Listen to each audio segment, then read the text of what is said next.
Hello po sa mga mahal kong listeners. Magandang araw po sa inyong lahat. Makakasama nyo na naman po ulit ang Johnny Tandem. Hi po sa inyo. At ako na naman po ulit ang inyong tagapagsalaysay, si Miss Winnie. At ito ang ating kwento. Uy Mars! Uuwi na pala kayo bukas dito sa atin ano? Baka naman makalimutan mo pa ang pasalubong namin ni Lily ha? Naku, magtatampo talaga ako sa'yo. Hindi ko yun nakakalimutan, syempre. Nasa bagahe na, kaya huwag ka nang mag-alala. Naku, nakita ko nga ang post ni Angel eh.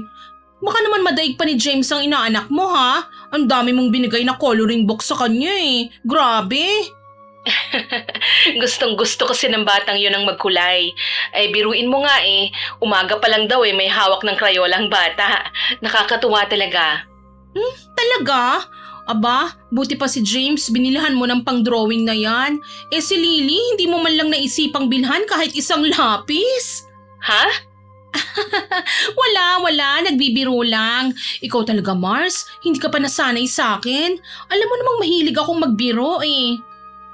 Akala ko naman kung ano na. Pero syempre, hindi ako nagbibiro doon sa sinabi ko ha. Yung pasalubong ni Lily ha. Magtatampo talaga sa'yo ang inaanak mo kapag kinalimutan mo. Kasi sinabi ko na yan sa kanya. Naku, pakisabi na lang sa inaanak ko, nakagayak na ang pasalubong ko sa kanya. Kaya walang dahilan para magtampo siya. Alam niyo namang mahal ko si Lily eh. Sige. Sasabihin ko yan sa inaanak mo. O paano? Ibababa ko na tong tawag ha? Ingat kayo sa biyahe. Oo, sige, salamat. Magandang araw po, Miss Winnie, at sa inyo pong mga tagapakinig. Itago nyo na lang po ako sa pangalang Crystal. 40 years old na po ako ngayon at nakatira sa Tondo, Maynila. Madalas po kasi akong nakikinig sa mga kwento nyo. Madalas pampatulog ko na rin po ito. Sa katagalan po ng aking pakikinig sa inyo, naisipan kong ibahagi ang aking kwento. 8 taong gulang pa lang po ang anak kong si Lily nang mangyari ang kwentong ibabahagi ko. Magpapasko noon kaya umuwi ang kaibigan kong si Bella kasamang asawa niyang si David. Matagal kaming hindi nagkita mula nang umalis sila para manirahan sa ibang bansa. Kaya naman sa chat o di kaya ay video call lang kami nakakapag-usap. Sa pag-uwi nila, yun pa lang ang pagkakataon na makita nila ng personal ang anak kong si Lily na kanilang inaanak. Pumunta kami ng inaanak ko sa kanilang bahay para samahan si Lily na mamasko sa kanila. Ang dami namang tao dito sa bahay nila. Sa bagay, ngayon lang naman kasi sila umuwi kaya talagang nagpuntahan ang inaanak nila. Ay, Lily anak, nandyan ang ninang mo. Halika rito sa tabi ko para mabilis niyang makita. Bilis! Oh, hi Mars! Tignan mo, ito na si Lily ang inaanak mo. Ang laki na niya, no? Aba, siya na bang inaanak ko? Ang ganda-ganda naman ng batang yan, manang-manas sa ninang. Merry Christmas, Lily. Come to ninang. Oh, lapit na sa ninang anak. Lambingin mo at may pasalubong siya sa'yo. Sige ka, baka hindi ka na maging paborito niyan kapag nahihiya kang ganyan. Eh, hindi ka bibigyan ng regalo, bahala ka. Ay, naku Mare, ikaw talaga. Tinakot mo pa ang bata. Hindi pwede yun, no? Love na love kaya ni ninang ang cute na batang yan. Oh, ito Lily ha, para sa iyo ang regalo na to. Oh, kunin mo na. Huwag ka nang mahiya. Ito naman para sa iyo, Mars. Aba, talagang meron din ako ha. Salamat Mars ha. Nakakatuwa ka naman, naalala mo pa talaga ako. Naku, paano ba naman kita makakalimutan? Eh, ikaw ang pinakamakulit kong kaibigan. Ikaw lang ang palagi kong kinakamusta, kaya love na love din kita eh. Ay, syempre no. Kaibigan kasi kita kaya lagi kita kinakamusta. Lalo na't itong anak ko inaanak mo na. Gusto kong maging malapit kayong dalawa. Eh, palagi ka nga niyang tinatanong kung kailan ka uuwi rito kasi gusto ka niyang makita. Ah, ganun ba? Nakakatuwa naman ang inaanak kong yan. Ah, teka lang Mars ha.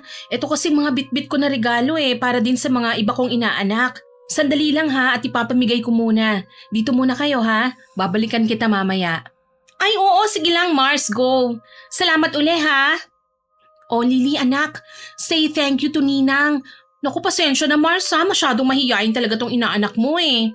You're welcome baby. O sige Mars, alis muna ako ha. Ay sige Mars, ipamigay mo na yan. Dito lang muna kami ha. Bakit naman ganito tong regalo niya sa akin? Naka-box tapos yung mga regalo niya sa iba, naka-paper bag, kaya malamang na mamahaling damit yun. Pati yung kay Lily nakabox din. Huhulaan pa ang laman eh. Mabuksan na nga. Ay, naku, damit din naman pala. Malamang yung kay Lily damit din. Teka, aba, yung inabot niya sa inaanak niyang si Sheena? Mamahaling sapatos? Hindi pwede to ha. Dapat mas lamang ang regalo niya kay Lily. Dapat pinapakita niya na mas matimbang sa kanilang anak ko kaysa sa iba niyang inaanak. Crystal, nandiyan ka na pala. Oh, David! Kumusta? Sa tagal nating hindi nagkita parang naging mas gwapo ka pa ha? Ikaw naman. Salamat ha. Pasensya ka na pala at hindi kami nakapunta sa binyag ni Lily. Saka sa mga nakaraan niyang birthday. Ay ano ka ba? Wala yun. Ilang taon nang lumipas. 8 years old nang inaanak niyo eh. Tsaka diba sabi niyo, babawi naman kayo sa kanya? Oo, syempre. Habang nagbabakasyon kami rito, babawi talaga kami. Nakakatuwa pa naman ang batang yan at talagang malambing kahit sa pakikipag-usap sa call. Halatang mabait na bata eh. Napalaki mo ng mabuting bata ang inaanak namin ha. Tignan mo nga oh, ang ganda-ganda naman ng batang yan. Hoy, bakit ka natulala dyan? Pasensya na. Hindi ko alam pero parang kumabog bigla ang puso ko nang makita ko si Lily. Ano nga uli ang sinasabi mo? Kako, ang daming bata dito sa inyo. Lahat ba yan pinapunta nyo rito? Oo, yung iba riyan inaanak ni Bella, tapos yung iba inaanak ko naman. Tapos may mga nagpuntang kaibigan at kapitbahay na kasama ang mga anak nila. Ngayon lang kasi kami nagpunta dito ng Pasko eh, kaya ang dami talagang pumunta. Nakakatuwa nga kasi hindi nila kami nakalimutan eh. Paano kang makakalimutan ng mga yan? Takaw pansin ang pagpunta nyo. De kotse talaga. Yung iba dyan, pumunta lang para makasagap ng chismis eh. Asensado ka na eh. Iniwan mo na talaga ako sa kanal. Grabe, ang dami niyong mga regalo at ang dami pang pagkain. Ano ka ba naman? Hindi pa naman kami mayaman eh. Nakaipon lang. Saka pinaghahandaan lang namin to kasi gusto naming mapasaya mga bata rito. Mahilig kasi sa bata si Bella eh. Siguro sa ganyan na lang niya binabawi ang kasabikan niya na magkaanak kami. Kahit hindi naman kayo magkaanak, nandyan naman si Lily eh. Ituring yung parang tunay niyong anak. Lalo ka na, isipin mong anak mo siya na ikaw talaga ang ama niya. Pero bakit naman ganon, David? Medyo sumama ang loob ko ha. Bakit naman mukhang hindi mamahalin ang regalo niyo kay Lily? Kung ako lang ayos lang sa akin ang ganitong regalo eh. Pero sa inaanak mo, bakit ganito? Tignan mo nga yung sa iba oh. Naglalakihan ang regalo nila. Parang hindi niyo naman inaanak ang anak ko kapag ganito. Bakit? Hindi ba nagustuhan ni Lily? Hindi naman magrereklamo ang bata eh. Kaso ang dating kasi sa akin, may favoritism ang asawa mo. Tapos nakita ko pa nung isang araw, nag-post si Angel sa social media account niya. Nagpapasalamat sa binigay ni Bella sa anak niyang si James. Ang dami niyang binigay ha. Nakita ko yung pictures na in-upload niya. Puro mga coloring books at iba't ibang art materials. Pare-pareho lang naman ang mga regalo, Crystal. Malaki man yan o malitang halaga, basta nagmumula sa puso ng nagbigay. Oo nga, naiintindihan ko naman yun. Pero di ba, kaibigan niyo ako. Inaanak niyo ang anak ko eh. Dapat makita ng iba na mas mahal niyo si Lily. Di na nga kayo nakapunta sa binyag niya eh. Tapos sabi niyo babawi kayo. Dapat pinapakita niyong bumabawi nga talaga kayo. Kilala mo naman yang si Bella. Kapag namimili yun ng pangregalo, iniisip niya kung anong magugustuhan ng bibigyan niya. Hindi yung kung gaano kalaki o kamahal. Naku, sigurado ba kayong magugustuhan ni Lily yung binigay niyo? Baka nga magselos pa siya sa ibang bata eh. Para niyo na rin siyang tinuruang magselos at mainggit sa iba. Hindi naman dahil sa malitang regalo namin kay Lily eh. Mas mababa na ang tingin namin sa kanya. Huwag ka namang gumawa ng problema sa bagay na hindi naman talaga problema. Hindi naman ako gumagawa ng problema. Ano ka ba? Ang akin lang, bakit mas mukhang excited pa si Bella sa ibang bata kaysa sa anak ko? Nakakatampo ah. Crystal, hindi naman ganun ang kaibigan mo. Mahilig lang talaga siya sa mga bata kaya mahal niya lahat ng mga bata. Huwag mo naman sanang masamain yun. Pantay-pantay lang ang tingin namin sa kanilang lahat. Ang pangit naman kung papabura namin si Lily sa harapan ng ibang bata, di ba? Masasaktan na mga yun. Bata eh. Tsaka ang gusto lang naman namin ngayong Pasko, masaya tayong lahat. Hindi na rin nagtagal ang usapan namin ni David dahil tinawag na rin siya ng iba nilang bisita. Naiwan naman ako sa isang sulok habang kumakain. Panaka-naka akong tinitignan si Lily na masayang nakikipaglaro sa ibang mga bata. Maya-maya ay napatingin ako kay Bella nang lapitan niya ang kaibigan naming si Ami. Nakita kong may iniabot siyang maliit na kahon. Nang buksan ito ni Ami, laking tuwa niya dahil kwintas ang laman nito at sa tingin ko mukhang mamahalin. Kanina pa ako naiirita pero mas lalo lang nadagdagan nang makita ko ang kwintas na yon. Pagkatapos nilang mag-usap, nilapitan ko si Bella. Oy Mars! Ang ganda ng kwintas na binigay mo kay Ami ah! Ay nakita mo ba yon? Request niya kasi yon noon pa. Ilang buwan na niyang sinasabi sa akin na gusto niya ng ganong design kaya nung may nakita ko, binili ko na kagad para sa kanya. Bakit siya lang ang meron? Nasa naman yun sa akin? Ha? Yung akin kako, nasan? Imposible namang wala ako, hindi ba? Kumari mo ko. Di ba, inabot ko na sa'yo kaninang regalo mo? Alin? Itong damit? Naku naman Mars, parang hindi mo naman to pinag-isipan eh. Ang ganda-ganda ng binigay mo kay Ami at mamahalin pa. Tapos sa akin, ito lang, damit. Di ba mahilig ka naman sa ganyang style ng damit? Kaya nga binili ko yan para sa'yo kasi alam kong matutuwa ka. Oo nga, pero kaya ko namang bumili ng ganito eh. Sana man lang pinag-isipan mo. Katulad ng kwintas na binigay mo kay Ami. Gusto ko rin ng ganun eh. Parang di naman tayo magkumare niyan. Hindi mo ba nagustuhan ang binigay ko? French stripe t-shirt yan. Di ba paborito mo ang mga ganyan? Oo nga. Gusto ko naman pero napansin ko kasi na parang mas pinaghandaan mong regalo ng iba kaysa sa aming mag-ina eh. Parang, alam mo na, parang hindi naman kami special sa inyo. Special din yung regalo ko sa inyo, Mars. Kasi galing yan sa puso ko. Sus, wag mo na nga akong bulahin pa. Kitang-kita naman eh, mas may sentimental value yung mga bigay mo sa kanila kaysa sa amin ni Lily. Naku Mars ha, nagsiselos na ako ha. Bakit ka naman magsiselos? Pare-pareho lang naman kayong mahalaga para sa akin. Alam ko yon, pero di ba? Sana kahit papano lamang ako sa kanila kasi mas una niyo akong naging kaibigan kaysa sa mga yan. Yung iba nga dyan kapitbahay niyo lang. Yung iba kinuha lang kayong ninong at ninang eh.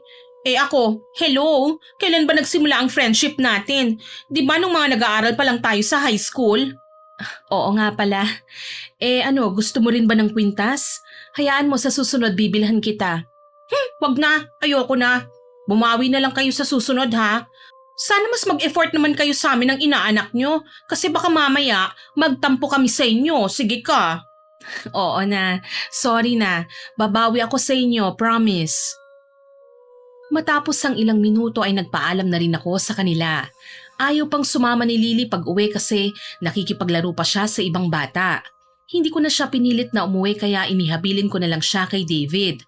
Naisip ko rin po kasi Miss Winnie na mabuting magpaiwan ng anak ko ron para makasama nila ng matagal at maging importante na sa kanila ang bata. Oh, anak, bakit ikaw lang ang umuwi? Nasaan ang apo ko? Nagpaiwan ho doon kina David, inay. Gusto pa raw makipaglaro sa mga bata kaya hinayaan ko na lang muna. Ganun ba? Pero teka nga, bakit parang pang Biyernes Santo naman ang mukha mo? Parang pinagbagsakan ka ng langit at lupa Paskong-Pasko pa naman, anak. Paano ba naman, inay? Tignan niyo parang hindi naman pinag-isipan ng binigay na regalo sa aming mag-ina. Oh, maganda naman Hindi ba at paborito mo ang ganitong mga design ng damit? Nay, kaya ko naman bumili ng ganyan. Sana naman nag-isip siya ng mas maganda, hindi ba? Yung hindi ko kayang bilhin. Ganon. Buti pa nga si Ami ang binigay niya. Kwintas. Mukhang nasasanla pa yun kasi gold. Ano ka ba naman, anak? Hindi ba't sinabi ko sa'yo dapat marunong kang tumanggap at magpasalamat sa mga bigay sa atin? Maliit ba niyan o malaki?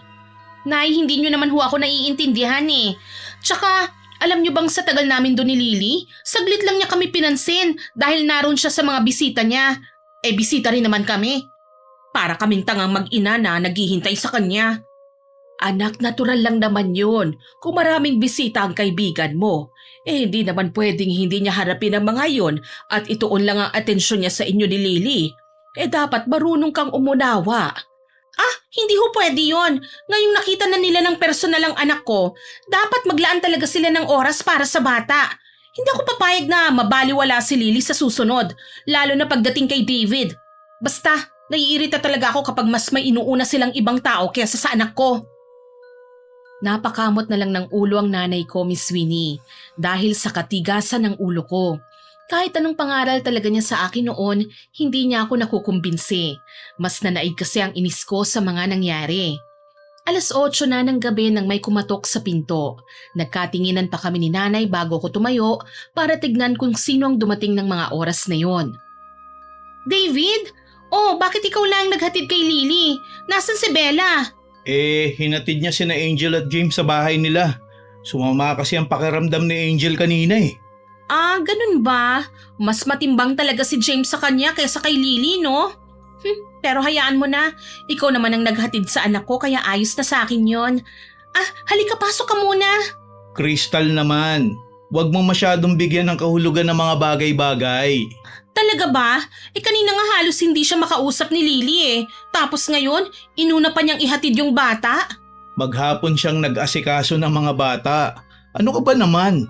Hindi naman niya kayang hatiin ang sarili niya para sa lahat eh. At saka, nakuha mo naman ang regalo namin, di ba? Ibig sabihin, hinarap ka niya. Oo nga. Pero minsan kasi parang nakakalimutan niyang may inaanak din siyang naghihintay ng pansin niya. At saka anong hinarap? Minuto lang talaga niya akong kinausap, ano, David? Hindi nakakalimutan ni Bella si Lily. Ilang beses na kitang sinabihan tungkol dyan. Sabi niyo kasi noon na babawi kayo kay Lily dahil hindi nga kayo nakapunta sa binyag niya, di ba? Kaya umaasa rin ako na paninindigan niyo ang salita niyong yun. Ikaw naman oh, huwag mo nang gawing komplikado mga simpleng bagay. Ang importante, mahal namin ang bata. Ay, huwag ka mag-alala. Kung ano man ang maging pagkukulang ni Bella kay Lily, ako na magpupuno. Talaga? Di sa susunod palagi na kayo magkakaroon ng bonding na dalawa. Oo na, sige na. Sa susunod din, ako na mismo ang pipili ng regalo namin para kay Lily. Mabuti naman. Gusto ko yan. Salamat ha. Napanatag na ako dahil sa sinabi mo. O sige, hindi na ako magdadamdam kay Bella. Basta tuparin mo ang sinabi mong yan ha. Oo. O paano? Mauna na ako ha. Maglilinis pa kasi ako ng bahay. Baka mamaya pagalitan na ako ng asawa ko kapag hindi pa ako bumalik. Sige, salamat uli sa paghatid kay Lily ha. Iniabot sa akin ni David ang nakabalot na pagkain pagkatapos ay umalis na. Papunta ako sa kusina nang ipakita sa akin ni Lily ang mga binigay sa kanya ng ninang Bella niya. Isa itong supot na naglalaman ng mga candy at chocolates. Nagkwento rin siya sa akin dahil nagkaroon daw ng palaro para sa mga bata. Tuwang-tuwa siya kasi nag-enjoy daw talaga siya. Naging masaya naman ako para sa kanya, pero nawala kagad ang tuwa ko nang sabihin niyang binigyan daw ni Ninang Bella niya ang inaanak nitong si James ng bagong relo at sapatos. Dahil yun daw ang hiling nitong regalo sa araw ng Pasko. Tignan niyo nga yan, Inay. Candy lang ang pahabol na bigay niya kay Lily samantalang dun sa anak ni Angel. Napaka-special. Baka naman yun ang hiningi ng bata. Alam mo naman na inaanak ninyo ni Bella. Bakit si Lily wala? Inaanak niya rin naman si Lily ah. Hay nako Inay ha, bulag lang ang hindi makakakita na mas mahalaga sa kanya si James. Tignan mo nga yan oh, hindi niya inihatid si Lily at mas pinili sila ni Angel. Anak, kumalma ka nga. Paano ho ako kakalma? Paulit-ulit ko na tong napapansin. Ano ba talagang problema mo? Bakit ka ba nagkakaganyan? Hindi mo sila pwedeng pilitin sa kung ano ang gusto nilang gawin. Anak mo si Lily. Kung ano man ang gusto mong makuha para sa bata magsumikap ka para maibigay yun sa kanya. Hindi yung ipapasa mo sa iba at kapag hindi nila naibigay magagalit ka. Hindi tama ang ugali mong yan ha? Hindi niyo ho kasi naiintindihan Inay Ayokong nakikitang naaagrabyado ang anak ko. Naiinis ako kasi hindi man lang nila naiparamdam kay Lily na special siya. Hindi talaga ako papayag. Gagawa ako ng paraan para hindi mabaliwala ang anak ko. Ang alam ko, babae ang hinahangad na anak ni Bella Kaya dapat na kay Lily ang atensyon niya, hindi kay James. May something talaga dun sa batang yun Dapat malaman ko yun. Kung ano-ano na lang ang sinasabi mo. Ayusin mo nga yung pag-iisip mo anak. Sa sinabi mong yan parang may masama kang gagawin Tigilan mo na ang pag-iisip ng kung ano-ano ha. Tignan mo nga ang anak mo Masaya naman si Lily, hindi ba? Ikaw lang talagang nasasaktan sa mga bagay na hindi naman iniisip ng anak mo. Ikaw lang yung nagpapalaki ng gulo, Crystal. Nang matapos ang Pasko at Bagong Taon, nalaman ko kay David na hindi muna sila aalis dahil gusto pa ni Bella na magbakasyon ng mahaba-haba. Isang gabi, habang nakahiga ako at nagsiselfone, nakita ko ang post ni Angel na nakatag si Bella. Nagpost siya ng picture nilang magkakasama habang nasa mall. Pinamili niya ng damit at mga laruan si James at kumain pa sila sa restaurant. Nakaramdam na naman ako ng inis, Miss Winnie. Kumukulo talaga ang dugo ko kapag nakikita ko silang masaya kasamang anak ni Angel. Pati si David, kitang-kita ko ang malaki niyang ngiti sa mga pictures habang kasama ang inaanak nilang si James. Para na silang isang pamilya kung titignan. At dahil sa inis ko, tinawagan ko si Bella. Hello, Mars? Kumusta? Nasaan ka ngayon? Oh, Crystal, napatawag ka. Pauwi pa lang kami ni David eh. May kailangan ka ba? Kasi nakita ko yung post ni Angel eh. Lumabas pala kayo? Oo. Isinama ko lang sa molang bata kasi hindi pa raw niya nararanasan yon. Talaga ba? Hindi mo man lang ako kinontak. Sana nakasama rin kami ng inaanak mo. Hindi ko rin nadadala sa mall si Lily eh. Kailan mo ba kami yayayain? Ha? Sabi ko, kailan mo ka ako kami yayayain na kumain sa labas? Kapag hindi na ako busy, Mars. Promise, lalabas tayo nila Lily. Naku naman, palagi naman ganyan ang dahilan mo pagdating sa amin ni Lily. Pero pagdating kay James, may oras ka. Ano ba naman yung sinasabi mo? Para ka namang batang nagtatampo eh. Minsan iniisip ko, hindi na si Lily ang naghahanap ng atensyon eh. Parang ikaw na eh. Nagtatampo na nga ako sa'yo eh. Ay, ganun ba? Hayaan mo, babawi talaga ako sa inyong mag-ina ha? Pauwi na rin naman kami. Bibilhan ko na lang siya ng paborito niyang cake tapos dadaan kami dyan. Ay, sige Mars, matutuwa si Lily niyan. Mabuti at maalala mo pa ang paborito niya, ang cake. Chocolate flavor ha. Baka mamaya makalimutan mo ang favorite flavor niya. Hindi ko nakakalimutan yon. Pagkaraan ng isang oras, may kumatok na sa pinto kaya naman tumayo ako at binuksan ito. Si Bella dumating na para iabot sa akin ang cake na binigay niya para kay Lily. Natuon ang tingin ko sa kamay niya dahil may suot siyang DIY bracelet na gawa sa beads. Ay, ang ganda naman ng bracelet mo. Sinong nagbigay? Ito ba? Ginawa lang to ni James tapos binigay niya sa akin. Gift daw niya para sa akin. Wow! Ang ganda naman pala ng gift niya sa'yo eh. May talent siya sa paggawa ng ganyang bracelet ha? Nakakatuwa naman. Oo, sinabi mo pa. Para daw kahit saan ako magpunta, maalala ko siya. Ganun ba? Ay, nga pala, yung cards ba na binigay ni Lily sa'yo nung Christmas, nabasa mo na? Ay naku, hindi pa nga pala no. Pero nasa bahay naman yun eh. Buti pinaalala mo. Pasensya na ha, mamaya pag uwi ko titignan ko. Ganun ba? Basahin mo rin yun ha? Kasi pinaghirapan namin ni Lily na gawin yun. Meron din siya para kay David. Ang sabi niya, nabasa na raw niya. Bakit pala hindi mo kasama si David? Nagpaiwan na sa kotse. Hindi rin naman kami magtatagal eh. Medyo napagod na kasi kami sa naging lakad kanina. Kapag nagka-oras ako, kayo naman ni Lily ang yayayain namin lumabas ha? Kailan kaya kayo magkaka-oras ano? Magkakaroon yan, huwag ka nang magtampo. O paano? Uuwi na kami ha, Mars? Oo, sige. Ay, siya nga pala. Magbe-birthday na si Lily next week ha? Huwag niyong kalimutan ni David yon. Hindi kayo pwedeng mawala sa espesyal na araw ng inaanak niyo. Aasahan ko kayo ha? Ninitian niya lang ako at tumango bago tuluyang naglakad paalis. Tuwang-tuwa si Lily sa pasalubong ng ninang niya, Miss Winnie, pero hindi pa rin ako masaya dahil nakita ko kung gaano pinahahalagahan ni Bella ang inaanak niyang si James. Ang bala ko po talaga mapalapit sa kanila ang anak ko. Matagal nang gustong magkaanak ng mag-asawa pero hindi makabuo ng anak si Bella dahil palagi siyang nakukunan. Kaya naisip kong kapag pinasok ko si Lily sa buhay nila, mawawala ang paghangad niya na magkaroon ng anak pero nagkamali ako.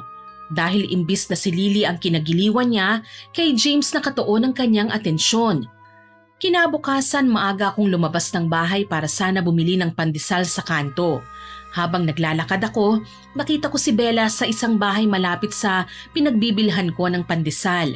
Nakita kong may iniabot siyang bag sa isa pa niyang kumare at mukha itong mamahalin. Oy! Bella! Mars! Crystal? Anong ginagawa mo rito? Bibili lang sana ako ng pandesal pang almusal namin. Ikaw, anong ginagawa mo dyan? Ang ganda naman ng bag na yan. Halatang mamahalin Balat pa yata ng totoong hayop yun eh. Original?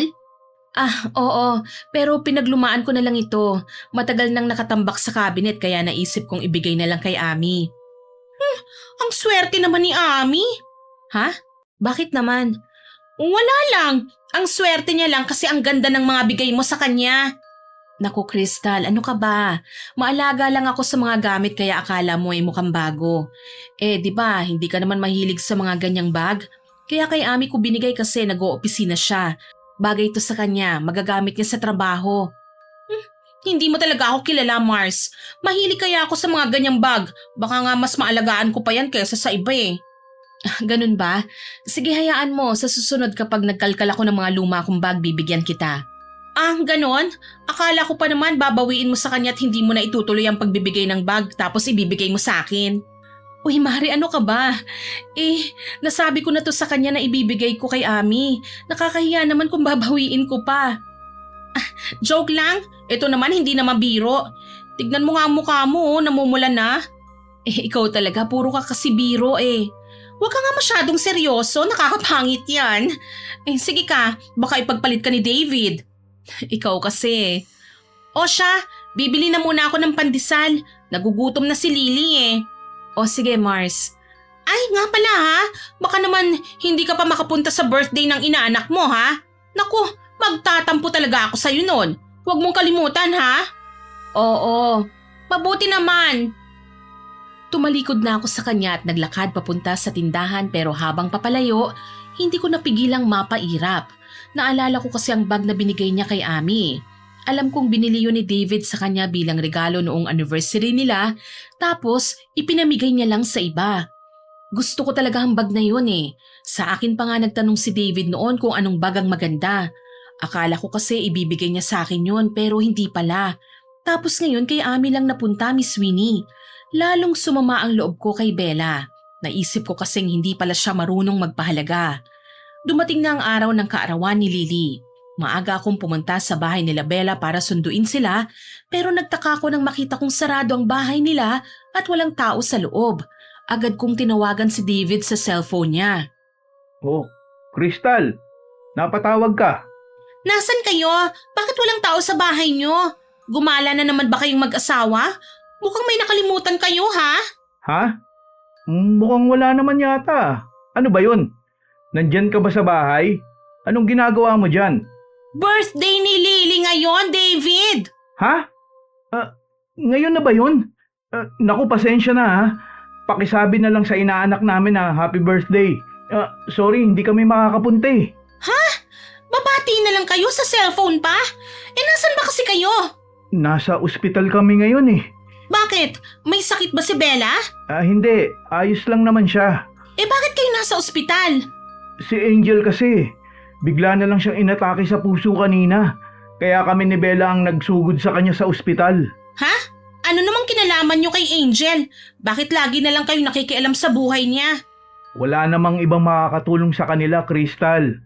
Di ba si James lang ang kasama niya sa bahay? Mabuti nga, tinawagan kami ng bata eh.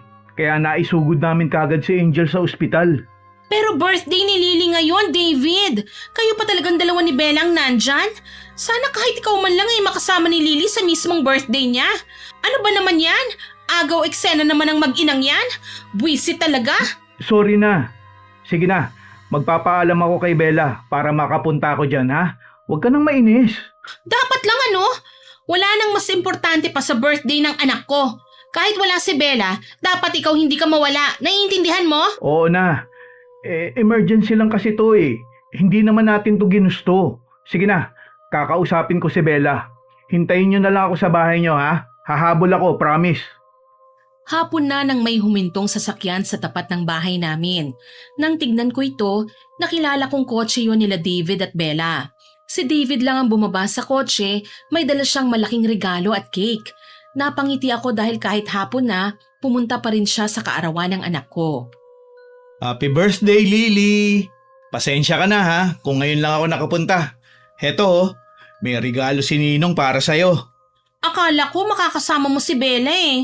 Nasaan siya? Nagpaiwan muna sa ospital. Wala kasing kasama si Angel dun eh. Bawal ang bata na magbantay. Pasensya ka na ha. Lagi na lang talagang may ibang inaasikaso ang babaeng yon. Hayaan mo na, nandito ka naman eh. Kumusta naman si Angel? Hindi pa maganda ang kalagayan niya eh. Hindi pa nagigising hanggang ngayon. Ganun ba? Hayaan mo magiging ayos din siya.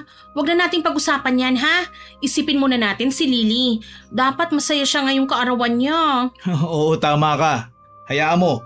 Susulitin ko ang banding namin ngayon. Lily, anak, halika. Babawi ang ninong sa'yo. Alam mo ba, marami akong dalang regalo oh. Bukod kasi sa regalo ng ninang mo, bumili rin ako ng regalo para sa'yo. Halika, sabay natin buksan ha. Oh anak, lapit na. Say thank you sa ninong. Natuwa ako, Miss Winnie, habang tinitignan ko silang dalawa. Para silang mag-ama sa kilos nila. Tuwang-tuwa si Lily sa mga regalo sa kanya. Merong art kit, watercolor set, sketchbook, at DIY jewelry kit. Bukod doon, meron pang doll set. Mahigit 1 oras pa lang ang pagbabanding ng dalawa nang may tumawag na sa cellphone ni David. Nagpaalam siya saglit para sagutin yon. Pagkatapos ng kanilang pag-uusap, lumapit siya sa akin. Oh, ano yon? Bakit parang seryoso yung mukha mo? Si Bella yung tumawag eh. Oh, ano daw sabi? Susunod ba siya rito? Buti naman kung… Hindi. May emergency raw ulit sa ospital kaya kailangan ko na bumalik dun. Tungkol na naman ba kay Angel? Oo, kasi lumala raw ang sitwasyon. Hindi ko pa alam ang buong detalye pero gusto ni Bella na nandun ako. Pasensya ka na talaga ha. Kailangan ko nang bumalik dun. Wala naman ako magagawa kung mas kailangan ka ng asawa mo eh. Sana maintindihan mo muna kami. Naiintindihan ko naman yon. O siya, sige na, pumunta ka na at baka mag-away pa kayong dalawa. Nagpakita ka naman sa anak ko kaya ayos na yon. Babawi na lang talaga kami sa susunod. Pasensya na talaga ha. Oo na, sige na. Lumakad ka na at baka kailangan ka na ron. Pagsapit ng gabi ay wala pa rin akong natatanggap na balita mula sa kanilang dalawa kaya nag-scroll na lang ako sa FB. Ilang sandali lang, isang post ang bumungad sa akin. Post ito ni Bella na larawan ng isang kandilang nakasindi at isang itim na ribbon. Napalunok ako habang binabasa ang caption. R.I.P. Mare, salamat sa mga alaala at pagsasama natin. Pangako hindi namin pababayaan si James. Bigla ako natigilan nang malaman kong patay na si Angel. Napabuntong hininga na lang ako habang nakatitig sa post. Maya-maya ay nagsimula ng bumuhos sa mga komento ng pakikiramay mula sa mga kaibigan at kapitbahay namin. Nang iuwi na ang labi ni Angel sa kanilang bahay para iburol, pumunta kami para makiramay. Naroon ang ilang mga kamag-anak nila. Ulila na si Angel kaya nakita kong si Bella ang abala sa kanyang burol. Nagtataka ko kung bakit ganun na lang ang pagpapahalaga niya kay Angel. Alam ko namang hindi sila sobrang close na dalawa. Mars, matanong ko lang, paano na pala si James? Wala na nga siyang tatay kasi nilayasan sila. Tapos biglang ganito pa ang nangyari sa nanay niya. Kawawa naman ang bata. Di ba ulila na rin si Angel? Di walang lolo at lola ang bata. Tapos hindi naman close si Angel sa mga kamag-anak niya, hindi ba? Saan maiiwan ang bata? Kaya nga balak na lang naming ampunin ni David ang bata. Ano? Naku, mahirap yan. Ang dami-daming proseso ng ganyan. Hanapin niyo na lang kaya ang tatay ng bata para maibigay niyo siya sa kanya. Ang sabi sa akin ni Angel walang pakialam sa kanilang tatay ng bata. Pero sigurado ba kayong aampunin niyo siya? Baka naman makadagdag lang siya sa mga iniisip niyo. Hindi naman. At saka alam mo naman ang sitwasyon namin ni David, hindi ba? Ilang taon na rin kaming naghihintay na magkaroon ng anak. Kaya mabuti na yung kami nang mag-aruga sa bata kesa naman mapunta sa taong hindi siya aalagaan. Kawawa naman si James.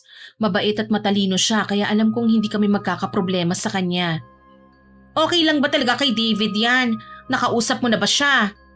Oo naman, napag-usapan na namin ng maayos. Pumayag naman siya kagad. Naku, sobrang bait naman ni David. Papayag siyang alagaan ang anak ng iba? Angas nun ah. Mars, hindi naman ibang tingin namin kay James eh. Baka naman sa gagawin nyong yan lalong hindi nyo mapansin si Lily ha? Kasi may James na kayo. Ha? Bakit naman? Syempre kasi magiging anak nyo na si James kung aampunin nyo siya. Kaya mas mabibigyan nyo siya ng oras kaysa sa anak ko. Nako, hindi naman ganun yun. Hindi naman mawawala ang pagmamahal dahil lang may nadagdag na tao sa buhay mo. Sana nga ganun ang mangyari, Mars. Favorite pa rin namin si Lily at hindi naman magbabago yon. Sige, sinabi mo eh. Tsaka tignan mo nga yung dalawang bata Close sila. Ang cute nilang tignan, hindi ba? Oo na nga lang siguro. Ay, ako rin ha, Mars. Kapag may nangyaring masama sa akin, sa inyo ko iiwan si Lily ha? Hoy, hindi magandang biro yan ha. Maawa ka kay Lily. Nagsasabi lang naman din ako, Bella. Kagaya ni Angel, di ba nagbilin siya sa inyo? Mahirap nang magpakasiguro sa panahon ngayon, ano? Ano ka ba? Walang masamang mangyayari sa'yo. Huwag mong sabihin yan. Isang linggo ang lumipas at naihatid na rin sa huling hantungan si Angel. Pagkatapos ng libing, mas lalo namang naging abala sina Bella at David dahil sa pag-aasikaso sa pag-ampon kay James. Kaya madalas wala sila sa bahay at kung minsan, inaabot pa ng gabi bago makauwi. Nalaman ko rin na naghahanap na ng trabaho si David dahil balak ni Bella na magtagal pa sa lugar namin. Habang lumilipas ang araw, lalo akong hindi mapakali, Miss Sweeney. Pakiramdam ko, unti-unting nagkakaroon ng mas malaking puwang si James sa buhay nilang mag-asawa habang si Lily ko naman parang nakakalimutan na nila. Hindi pwedeng tuluyan mawalan ng pwesto si Lily sa buhay nila. Crystal, hindi ko na talaga alam ang nangyayari sa'yo, anak. Ano ba sinasabi mo dyan? Itong mga nakaraan, lagi kang tulala at nag-iisip. Akala ko dahil lang sa trabaho mo, pero ngayon nagsasalita ka na ng mag-isa. Ano bang nangyayari ha? Nay, nag-aalala lang ho ako para sa kinabukasan ni Lily. Ngayon ko lang sasabihin ito sa inyo ha. Si David ho, ang ama ni Lily. Ha? Anong sinabi mo? Si David ang ama ng bata? Tama ho kayo ng dinig. At totoo yon. Kaya nga nang umuwi dito ang mag-asawa plano ko nang ilapit ang bata sa kanila para ituring na nilang anak si Lily. Tapos sasabihin ko na kay David na siya ang tunay na ama ng anak ko. Pero ngayon dumating na sa buhay nila si James, nabulilyaso ang plano ko.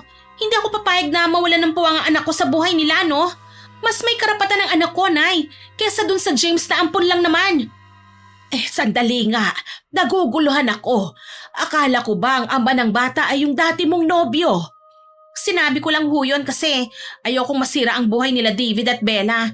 Naisip ko lang naman ho na gamitin ng ex ko na yon dahil hindi naman ho yun maghahabol.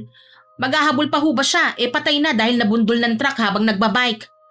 Ay Diyos ko, Crystal, paanong si David ang ama ng apo ko?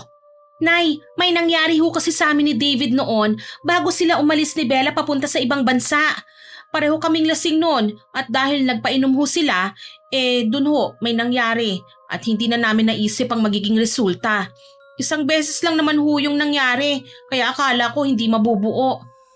At tinago mo ito sa loob ng 8 taon? Wala naman ho akong magagawa nun kasi nakaalis na sila.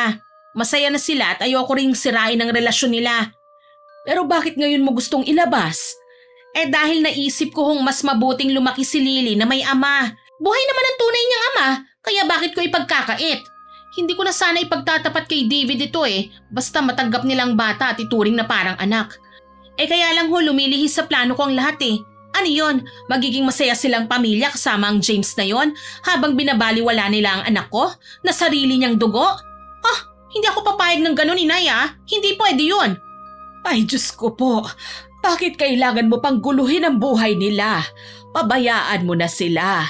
Kaya naman nating buhayin ng bata At kung naitago mo na ito ng mahabang panahon, hindi mo na rin dapat pang sabihin ito ngayon. Ayoko ho. Ayokong tuluyang makalimutan ni David si Lily. Ngayon pa nga lang halos si James na ang bukang bibig nila. Paano pa kaya kapag tuluyan na nilang naampon ng bata? Lalayo na sila rito at baka hindi na bumalik. Tapos may iiwan ang anak ko. Mapupunta kay James sa mga bagay na dapat kay Lily. Anak, hindi naman porket may inampon silang bata, mawawala na ang pagmamahal nila para kay Lily. Hindi nyo nga ho naiintindihan, Inay. Anak nga ho ni David si Lily. Hindi siya basta ninong lang ng anak ko. Kaya masigit na atensyon at pagmamahalan dapat nilang ibigay kay Lily. Kaya nga mas lalo kang dapat mag-isip ng mabuti. Buong buhay ni Lily wala siyang ama, Inay. Habang si David, hindi man lang niya alam na may anak na pala siya. Kaya kailangan na niyang malaman ng totoo. Hindi pwedeng buo ang pagmamahal na ibigay niya kay James. Hindi naman niya yung tunay na anak eh. At paano naman si Bella kapag nalaman niya ang lahat? Paano ang pamilya nila? Paano ang pagsasama nilang mag-asawa? Hindi ko rin ho alam, Inay. Bahala na ho. Sa ngayon, mas importante ang anak ko. Dapat na siyang makilala ni David. Ilang araw ko rin kinausap si David, Miss Winnie, para sabihin na sa kanya ang totoo, pero palagi siyang abala at puro dahilan ang natatanggap ko. Lalo akong naiinis kapag nakikita ko ang mga post ni Bella na kasama si James na para talaga silang isang buong pamilya.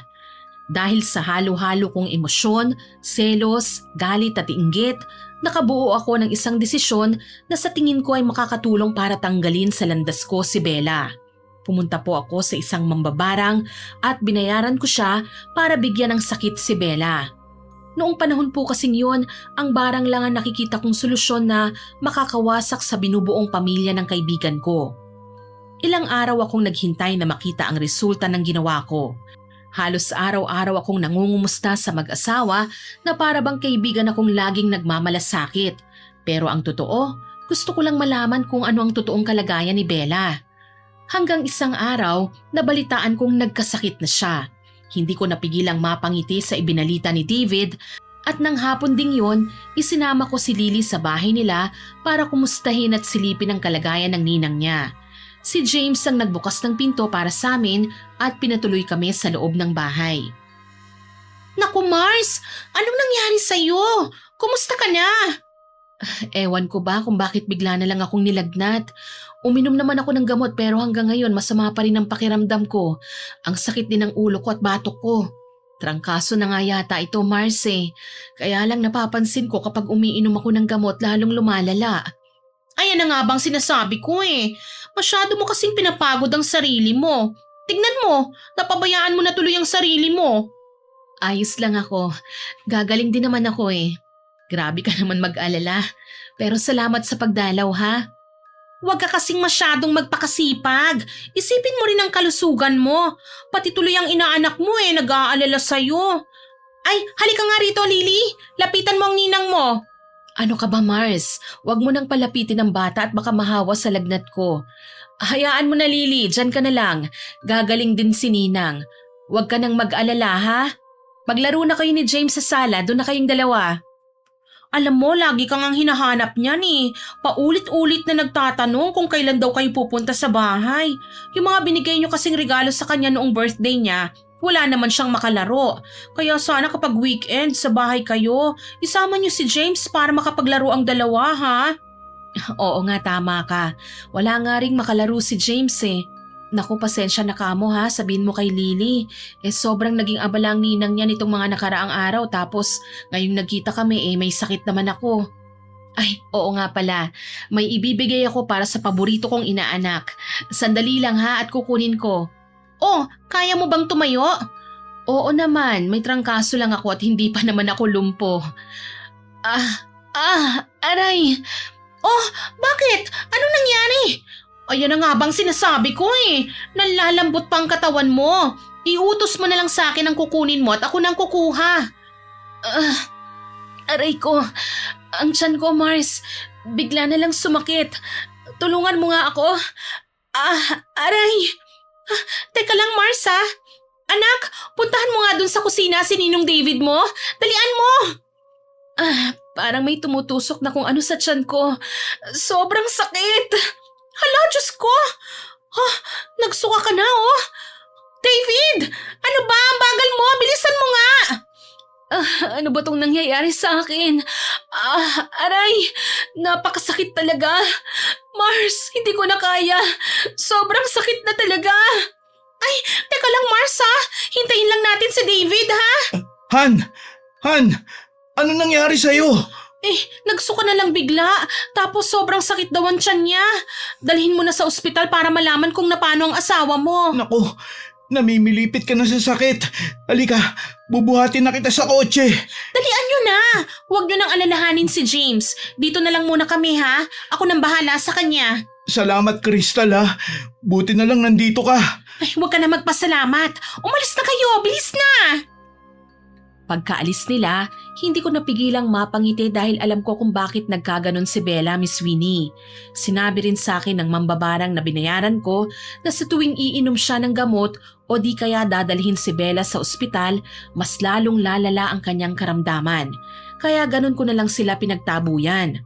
Kinabukasan nakauwi na sina Bella at David kaya nagkunwari akong nag-aalala. Oh, ano nang balita? Bakit pinalabas na kagad sa ospital si Bella ha, David? Maayos na ba siya ha? Mars, huminahon ka. Normal naman lahat ng test ko.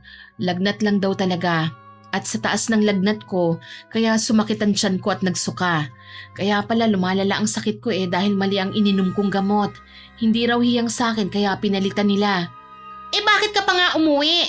Dapat nagpa-confine ka na lang hanggang sa gumaling ka. Mas matitignan ka doon ng doktor.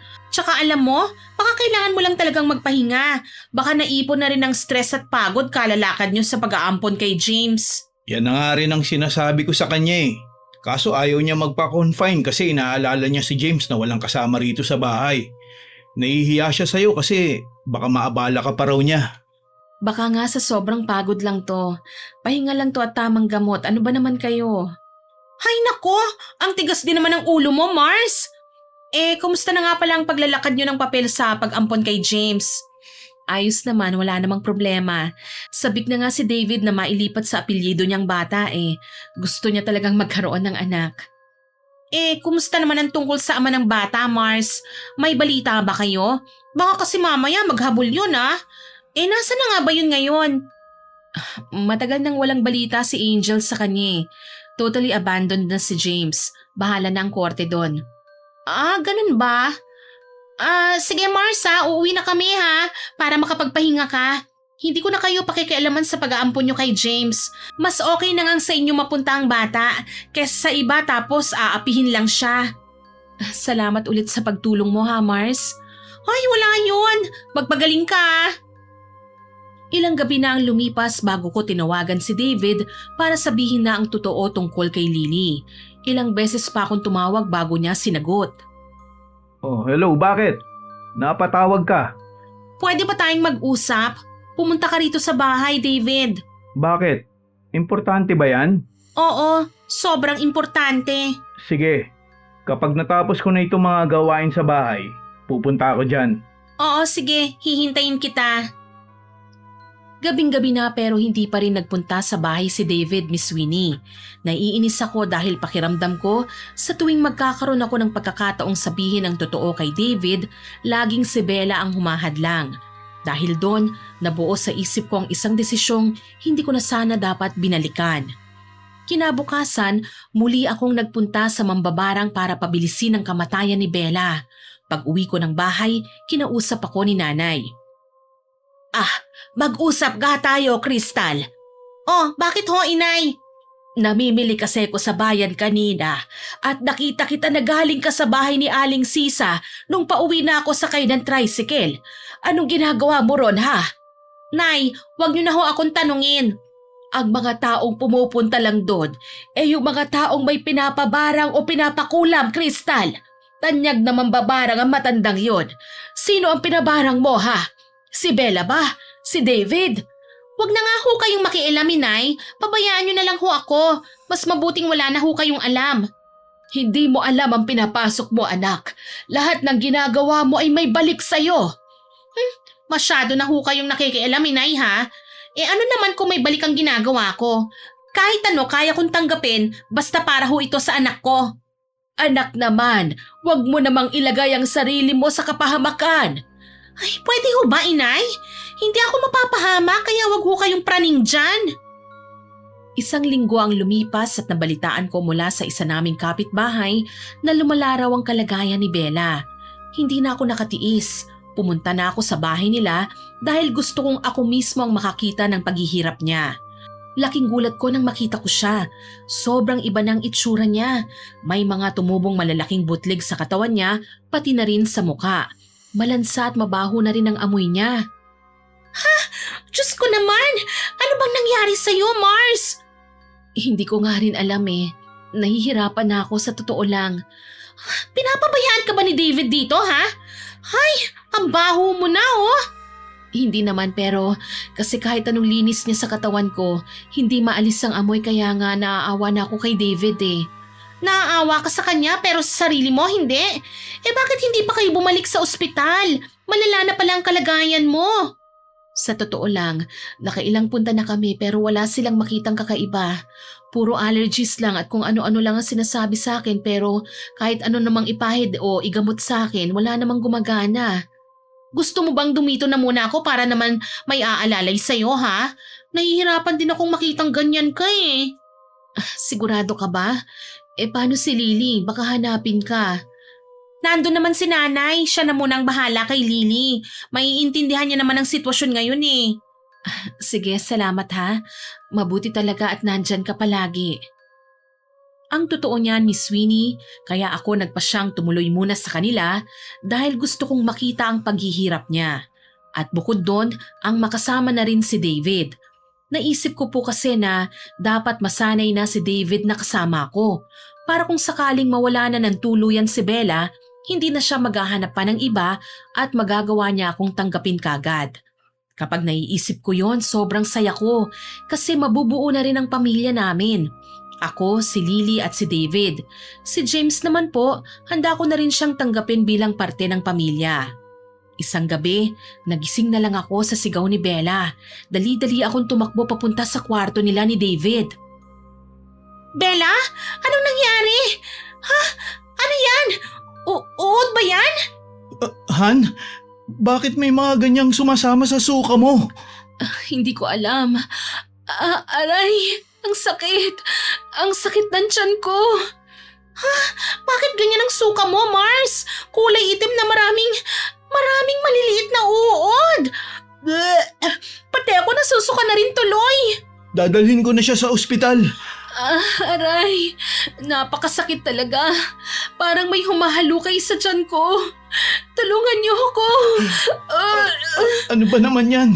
Puro mga maliliit na uod ang sinusuka mo, Han.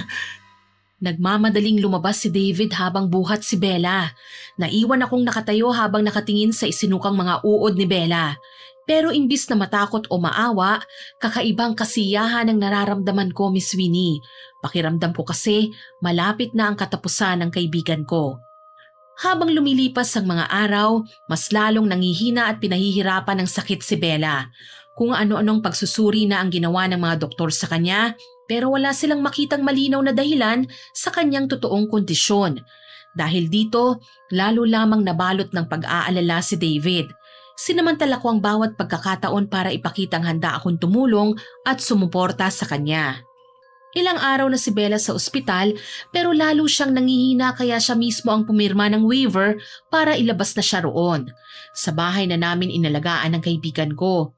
Nakikita ko na rin ang mga pag-aalala ni David kaya wala akong inaksayang oras para palakasin ang loob niya, hindi dahil binibigyan ko siya ng pag-asa na gagaling pa ang asawa niya, kundi kailangan niyang magpakatatag at mabuhay pa.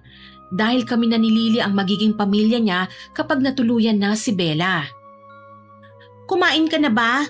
Kanina ka pa kasi nakatulala dyan eh. Wala akong gana, Crystal. Awang-awa na kasi ko sa asawa ko dahil pakiramdam ko wala akong magawa habang siya unti-unting nanghihina. Huwag kang mawala ng pag-asa.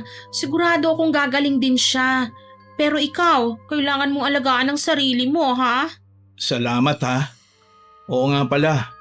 Ngayon ko lang naalala. Natatandaan mo yun dati na may sasabihin kang importante? Ano yun? Pasensya ka na ha. Nakalimutan ko na yun sa dami ng mga iniisip ko eh. Yun ba? Oo, mukhang seryoso ka pa naman nun eh. Tungkol kasi yon kay Lily. Nakalimutan ko na nga rin yun sabihin sa'yo eh. Buti itinanong mo. Kay Lily? Bakit? Anong meron? David, hindi ko alam kung paano sasabihin to sa'yo pero kailangan mong malaman eh. Naalala mo ba yung gabing bago kayo umalis ni Bella dito para manirahan sa ibang lugar? Di ba nagiinuman tayo noon? Oo, bakit? Anong meron dun? Sa tagal na ng panahon, mukhang nakalimutan mo na nga. Di ba may nangyari sa atin noon? Hindi ba napagkasunduan nating kakalimutan natin yun? Oo, pero kasi nagbunga yon David. Si Lily, siya ang naging bunga noon. At ikaw ang ama niya, David. Ano? Imposible naman yata yan. Totoo ang sinasabi ko, David. Kung ganun, bakit ngayon mo lang yan sinabi? Paano ko sasabihin? Nakita kong masaya na kayo ni Bella at ayoko naman kami ang maging dahilan para masira ang pagsasama niyo. Pero matagal na tayo nagkakausap at kahit minsan, hindi mo man lang nabanggit sa akin yan.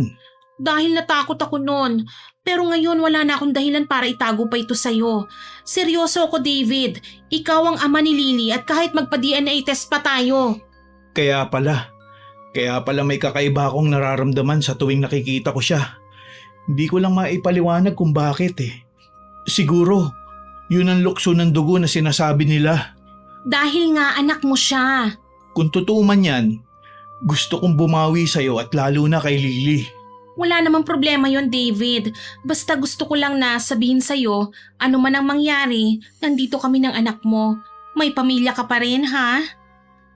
Nahinto ang usapan namin nang may bumagsak mula sa kwarto at kasabay din nun ang nakakakilabot na sigaw ni Bella. Sabay kaming napatakbo ni David papasok sa kwarto at nakita si Bella na nasa sahig. Tulong! Kukunin niya ako! Han, shh! Nandito lang ako. Sinong kukuha sa'yo? Wala namang ibang tao rito. May matandang babae na may mga insekto sa bibig na nakatingin sa akin. Ha? Wala naman eh. Han, baka panaginip mo lang yan. Hindi ako nagbibiro. Totoo yon. Nandyan pa siya hanggang ngayon. Ayun oh, hinihintay lang niya ako makatulog at sa kanya ako kukunin. Hindi. Wala yon. Walang ibang tao rito, Han. Panaginip lang yan. Halika na. Tatabihan na muna kita rito sa kama. Walang kukuha sa'yo habang katabi mo ko. Hindi ko sila papayagan. Wala namang tao, Marsa. Kung ano-ano na ang nakikita mo. Magpahinga ka na nga kaya. Hindi. Ayun siya. Nakatayo siya sa may bintana. Nakabuka pa nga ang bibig niya at puno ng mga insekto. Ayoko na talaga. Han, kumalma ka lang. Nandito ako. Hindi kita pababayaan. Huwag kang lalapit. Huwag kang lalapit. Han, Ilayo niyo ako rito. Lumalapit na siya. Yung matanda na nakatayo sa sulok ng kwarto ko. Kukunin niya ako. Ha? Nasaan ba? Wala naman ah. Nabigla kaming dalawa ni David nang biglang mangisay si Bella. Nagsuka siya ng itim na likido na may kasamang maliliit na uod. Pero mas marami ito kaysa sa nauna niyang sinuka noon bago siya isinugod sa ospital. Nagputukan na rin ang mga butlig niya sa muka at naglabas ng mabahong amoy. Iyak nang iyak si David at hindi alam kung anong gagawin pero binuhat niya si Bella at isinakay sa kotse. Sasama pa sana ako pero bigla niyang pinaharurot ang kotse niya kaya hindi na ako nakasakay. Inis na inis akong sumigaw sa galit at pag-aalala kung saan ba niya dadalhin ang asawa niya. Ilang araw ding walang paramdam si David mula nang umalis sila. Nakapatay ang cellphone nilang mag-asawa kaya hindi ko sila makontak. Dahil sa pag-aalala ko kung saan ba dinala ni David si Bella, napagpasyahan kong balikan ang binayaran kong mambabarang. Nagbabaka sakali po kasi ko, Miss Winnie, na matutuntun niya kung saan ang dalawa gamit ang kanyang kapangyarihan. Kaya lang nalaman kong namatay na pala ang matanda dahil sa atake sa puso. Hanggang isang araw, nagsimula akong makaramdam ng pangangati sa aking katawan. Habang nagkakamot, napansin ko ang maliliit na butlig na tumubo sa aking balat. Nay! Nay! Meron ho ba kayong pamahid sa kati-kati dyan? Sobrang kati talaga nito eh. Bakit ba ako nangati ng ganito? Meron akong langis dito. Ipahid mo sa mga kati-kati mo. Aba, namumula na ha. Huwag mong kamutin. Ano bang nangyari dyan? Hindi ko nga rin ho alam eh. Nakaidlip lang ako dito sa sala tapos nagising ako kasi nga ang kati ng balat ko. Kahit saan makati na. Parang nahahawang ibang parte ng katawan ko kapag nailapat ko ang aking kamay pagkatapos nagkamot. Patingin nga. Ay, wag mo nang kabutin at baka maimpeksyon. Baka ginapangan ka lang ng higad. Kung matulog ka kasi, para kang mantika eh. O heto, pahiran mo ng langis at baka guminhawa na ang pakiramdam mo. Mawawala rin ho ito, inay. Kati-kati lang naman ho ito eh. Ah, nga pala. May balita ka na ba dun sa mag-asawa? Ang tagal na nilang nawala ah. Hindi ba nila naaalala si James? Basta na lang iniwan sa'yo tapos hindi na sila kumontak. Ano bang mga tao yan? Hindi ko nga ho alam eh. Hindi na po nagre-reply sa akin si David. Tapos wala pa silang post na kahit na ano. Baka kung ano nang nangyari sa dalawang yun ha? Sigurado ka bang wala kang kinalaman sa mga nangyayari kay Bella ha? Di ba nung kailan lang nagpunta ka sa bahay ng mambabarang? Inay, kaibigan ko ho si Bella at nag-aalala nga po ako sa kanya eh. Naisip ko lang kasi anak, baka mamaya may kinalaman sa mga ginagawa mo ang nangyayari sa'yo. Sinabi ko naman sa'yo na may balik ang paggawa ng masama sa kapwa. Lagi mong piliin ang tamang landas anak. Hay nako inay, kung ano-ano ang iniisip nyo eh. Sige na ho, doon na nga ho kayo sa mga bata at baka mapunta na naman sa kalsada ang mga yon. Hindi pa man nagtatagal na lumabas si nanay, bumalik na kagad siya. Nasinghalan ko pa nga siya, Miss Winnie, kasi akala ko kukulitin na naman niya ako. Pero nang tignan ko siya, kasama niya si David. Bigla akong napangiti at napayakap sa kanya. Iniwan na kami ni nanay kaya nakapag-usap kami ni David ng sarilinan. Pasensya ka na kung bigla kaming umalis at hindi na nagparamdam sa'yo ah. Gulong-gulo kasi ang isip ko nun sa pag-aalala kay Bella. Nagulo ko tuloy ang buhay mo. Pati si James, dumagdag pa sa iniisip mo. Kamusta ka na? Ang mga bata, mukhang ayos naman sila. Magkasundo yung dalawa oh. Nakita ko sa labas habang naglalaro. Ayos naman kami. Nag-alala nga ako sa iyo sa inyo ni Bella. Pati ang mga bata panay ang tanong sa akin kung kailan daw kayo uuwi. Paano ko naman sasagutin? Hindi ko kayo makontak. Ano ba kasi ang nangyari sa inyo? Hindi ko kasi alam kung saan dadalhin si Bella nung umalis kami. Ayaw naman niyang ibalik ko siya sa ospital. Kaya inuwi ko siya sa probinsya dun sa tatay niya. Dun siya inaalagaan. Walang signal dun kasi bundukan lugar ng tatay niya. Kaya hindi na ako nakakontak sa'yo. Pasensya na talaga ha. Medyo maayos na ang lagay niya ngayon kaya iniwan ko muna ron.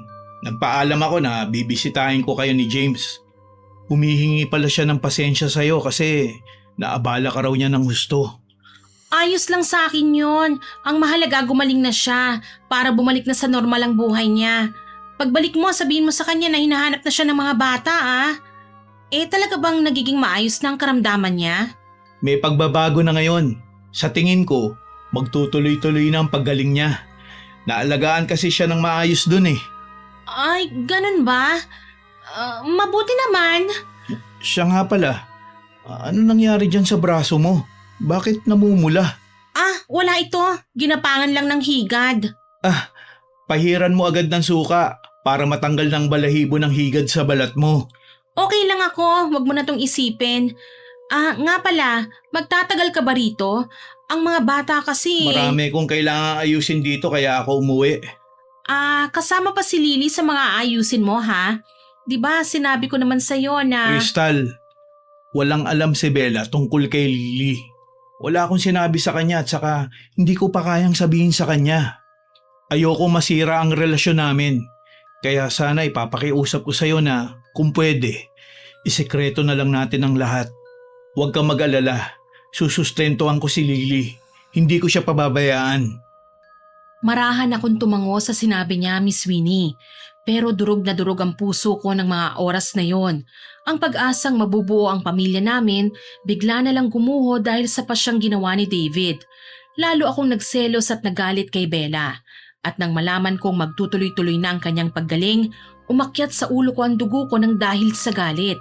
Pinaiksi ko na nga kasi ang buhay niya, pero nang dinala siya sa probinsya, ngayon mukhang gagaling na.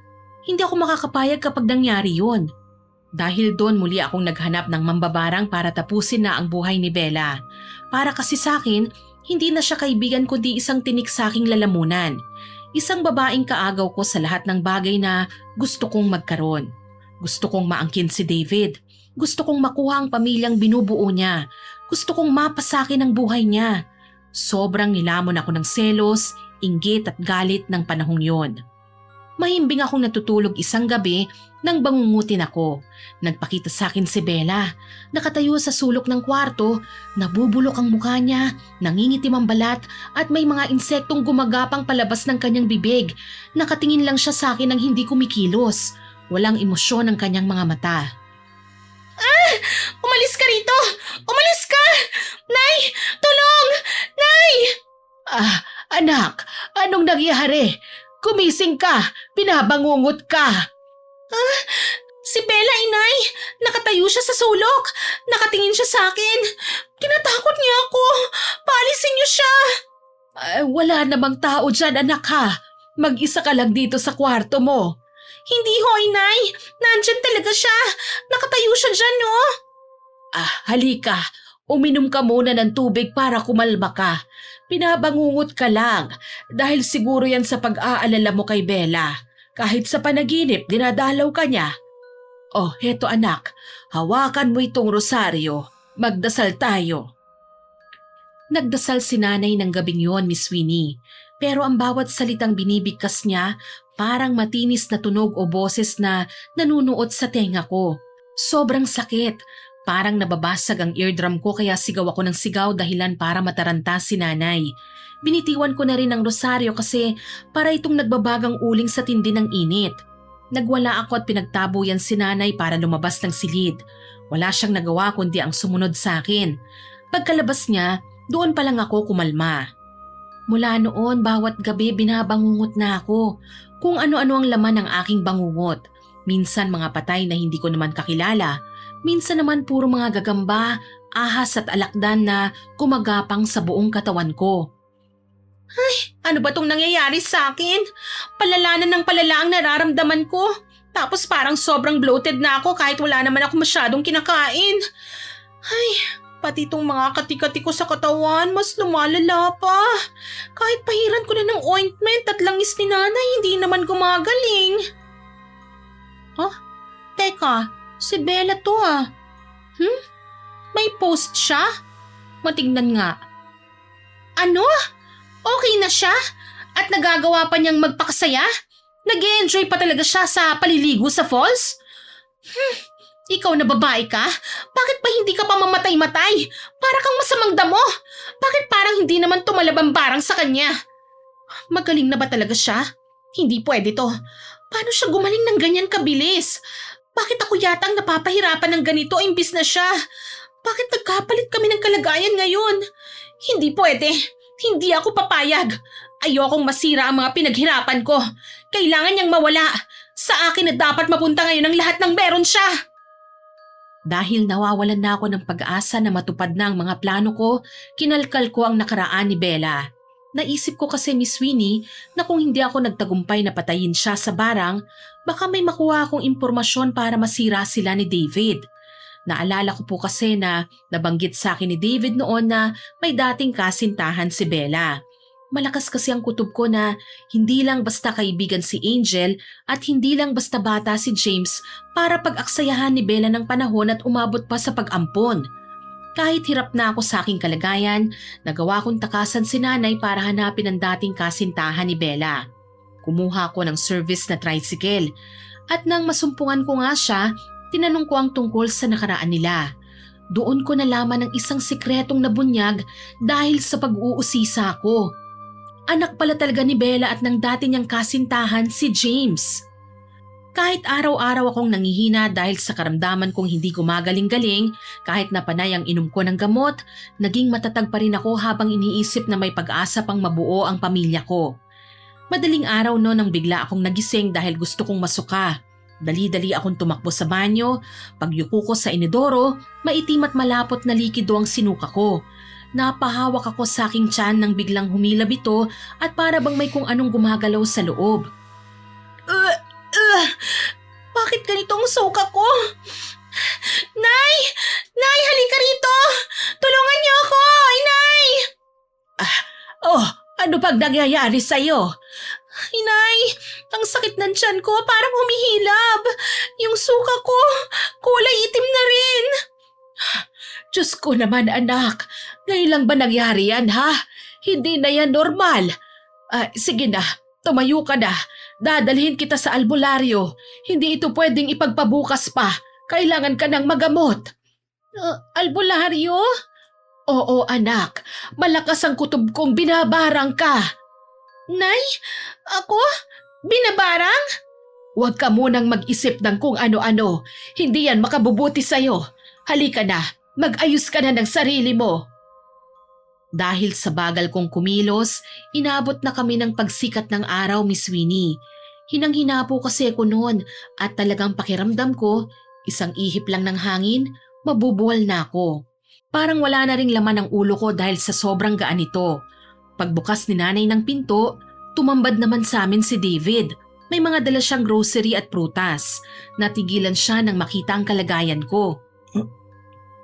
Crystal, ano nangyari sa'yo? Bakit ganyan na ang itsura mo? Hindi ko rin alam. Parang araw-araw na lang akong nangihina. Mabuti naman at napadalaw ka. Ilang linggo ka nang hindi nagpaparamdam eh. Pasensya ka na ha. Sobrang busy lang dahil sa dami ng inaayos. Tsaka bumalik rin kasi ako sa trabaho eh. Bis na bis ka at balot na balot. Saan kayo pupunta? Ipapagamot ko siya ngayon. Ganun ho ba? Gusto niyong samahan ko na kayo? Saang ospital niyo ho balak siyang dalhin? Huwag ka nang sumama, David. Kung pwede sana, ikaw na lang muna ang magbantay sa mga bata. Oo nga ho pala. Nakalimutan ko na. Wala nga palang maiiwan sa kanila. Sige ho, maiwan na ho ako rito. Mag-iingat ho kayo ha.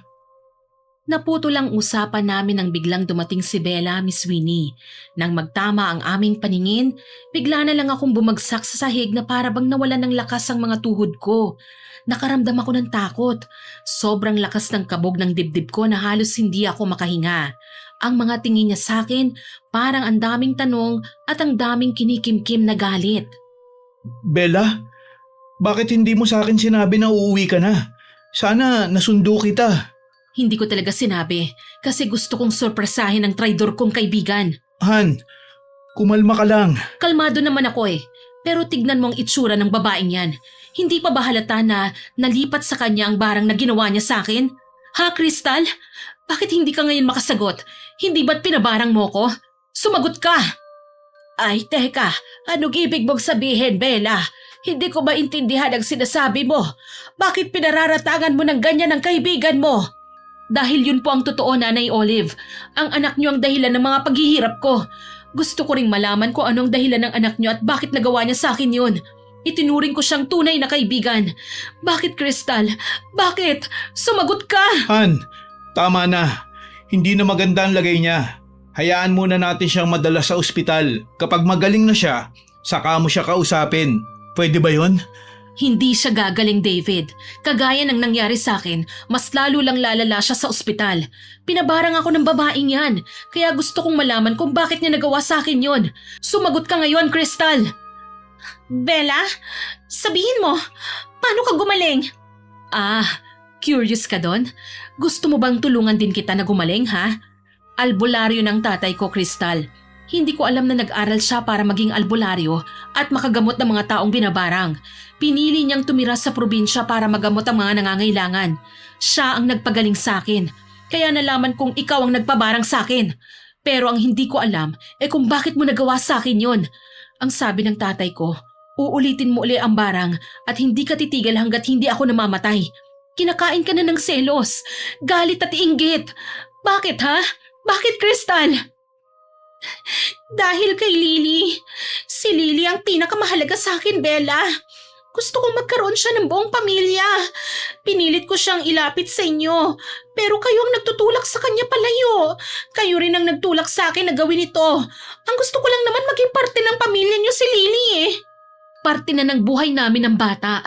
Kulang pa bang binibigay namin sa kanya? Ang pagmamahal na pinapakita namin sa kanya? Oo, hindi yun sapat. Lalo na kay David. Hindi sapat na kilalanin lang siyang ninong ng anak ko. Crystal, wag! Please! Bakit mo siya pinipigilang magsalita? Tumahimik ka dyan, David. Magkasabwat kayong dalawa, no? Hindi Han. Wala akong kinalaman dyan. Kung ganon, tumahimik ka dyan. Bakit mo pinipilit si Lily sa buhay namin, ha, Crystal? Dahil si David ang tunay niyang ama, Bella! Kaya pinabarang kita kasi ayoko mawalan ng lugar si Lily sa buhay ni David. At kapag nawala ka, magiging buo na ang pamilya namin. Lahat na lang nasa iyo, Bella. Tapos kapag inampun niyo pa si James, aalis na kayo at malalayo ang anak ko sa tatay niya. Ayoko mangyari yon. Gusto kong mabuo ang pamilya namin. Ano? Si David ang ama ni Lily? Mga hayop kayo. Niloko niyo ako. Matagal na ba kayong may relasyon? Bella, makinig ka muna. Mali ang iniisip mo. Hayaan mo ako magpaliwanag sa'yo. Hindi. Wala na akong dapat pang malaman. Ngayon alam ko na kung bakit nauwi tayo sa ganito. Mga hayop kayo. Hayop! Huwag kang umarte na parang kami lang ni David ang may tinatagong sikreto, Bella. Ikaw rin naman, hindi ba? Kaya pala gustong gusto mong ampunin si James. Kasi hindi si Angel ang tunay na ina ni James, hindi ba? Dahil ikaw ang tunay niyang ina. Ano? Anak mo si James! Anak mo siya kay Mike! Pinaalaga mo lang kay Angel nung sanggol pa siya dahil hindi alam ni David na may anak ka na habang nasa malayo siya at nagtatrabaho. Niyaya ka ni David na magsama na kayo sa Maynila kaya tinago mo na ang anak mo sa kanya. Sa takot mo na malaman ni David ang totoo at makaiwan ka niya, inilihim mo ang lahat. Ang galing mo ring maglaro, ano? Kaya huwag kang magalit na parang ang laki ng kasalanan ko sa'yo. Ikaw rin naman may pagkakamali ka rin at wala kang balak na aminin yon. Pareho lang tayo, Bella. Pero ako, hindi ko tinago ang anak ko. Masama bang gustuhin kong kilalanin siya ng sarili niyang ama na magkaroon siya ng isang pamilya? Hindi. Hindi yan totoo. Paano mo nalaman yun, Crystal? Sabihin mo. Bella, hindi totoo ang sinabi ni Crystal. Magsalita ka nga. At paano mo naman mapapatunayan yan, Crystal? Dahil nakausap ko mismo si Mike at siya mismo ang nagsabi sa akin. Kung gusto mo, David, puntahan mo siya. Ikaw mismo ang magtanong sa kanya nang magkaalaman na tayo ngayon ng baho. Pare-pareho kaming natahimik at tanging mga iyak lang namin ang ingay sa buong paligid, Miss Winnie.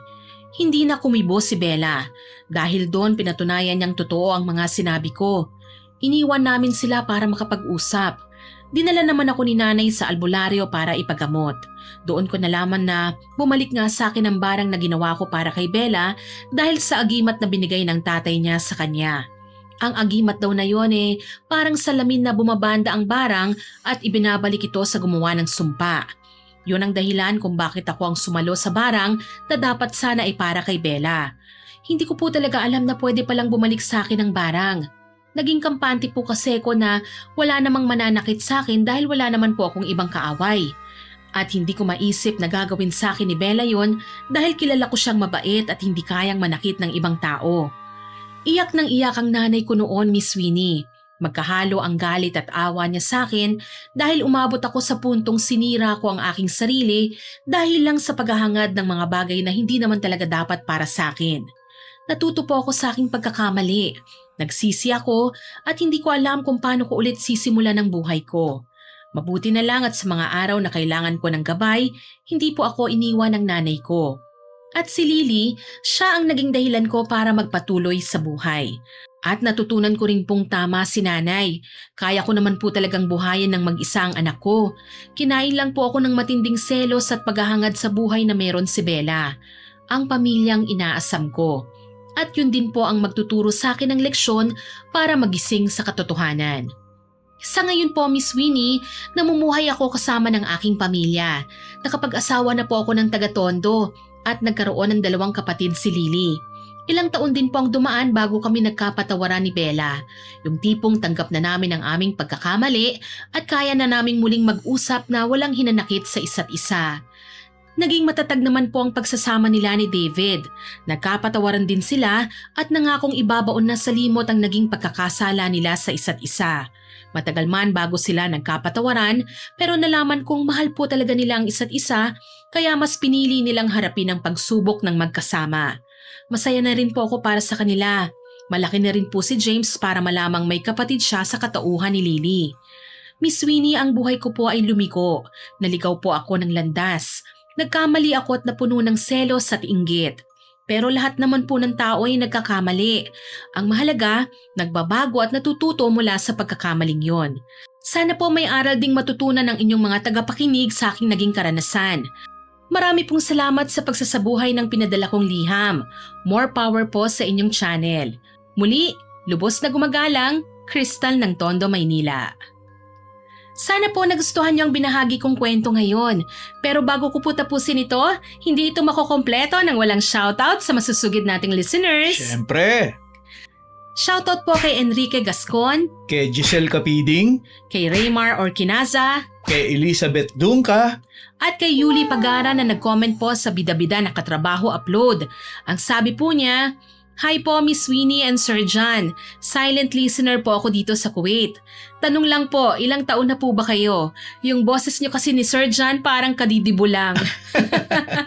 Nakakatuwa po ang comment niyong yan, Ma'am Yuli. Ibig sabihin parang nasa 18 to 21 years old lang po kami. Nakaka-flatter Thank po you po. yun.